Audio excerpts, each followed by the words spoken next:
All right, I found my train of thought. So, with the PDE standards, like one of the phrases I caught a lot was college or career readiness was something that it spoke about a lot. In the very beginning, when it outlined its functionality very briefly, it discussed, this is, these standards are here, so that way students, are career or college ready, which is all good and well, and I agree with that. However, that is we've spoken about the aims of education, and that only encompasses a very small aim of education, those standards there. Whereas NCTE, they speak a lot again about, what the cultural significance of standards, ethical, social, and all of those elements.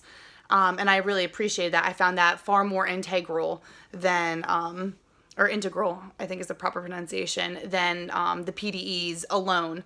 And I like that they expounded upon that. So I actually wouldn't go so far to say that NCTE is the standards we should use and PDE is useless. I think PDE are really great guidelines, but I think it is very, very necessary to supplement them with NCTEs, just because NCTE does such a good job focusing on the purpose and what is the purpose of education, and it's not narrowed in its definition. It's not just for the purpose of college and career readiness. It's how do we create a world citizen? How do we address all these different facets that come together to create the human, the individual that functions in society?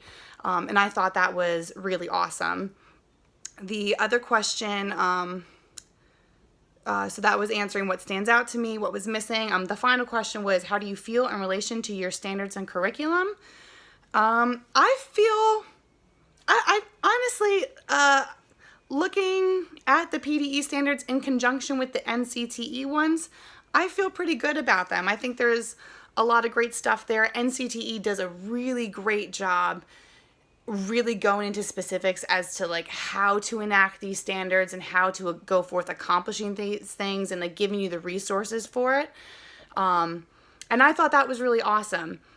So I actually feel very comfortable after reviewing these. I think as stressful as it was to locate the proper documentation on the PDE website, I actually feel pretty comfortable with these standards. And I did like that NCT gives you guidelines as to how to accomplish like certain aims, whereas PDE doesn't. But I did actually like that PDE focus more on just the what as opposed to the how. I just think that gives us as teachers more freedom and more, I guess, agency within the classroom, and I do appreciate that. Obviously, there are some caveats to that. I like to think I'm a trustworthy teacher, and if you're giving a trustworthy teacher more freedom, that's going to yield great results. But of course, unfortunately, to err is human. There are going to be teachers that aren't going to implement standards properly, aren't going to be, utilizing, more freedom within standards properly. So obviously I have to, bear that in mind as I share my opinion. But yeah, overall, I really appreciated the overview of the standards, both like I said, the PDE and the NCTE ones, and I feel pretty not ready, but I feel like I'm heading in the direction of being well prepared to properly implement an effective curriculum. And those are my thoughts on today's activity.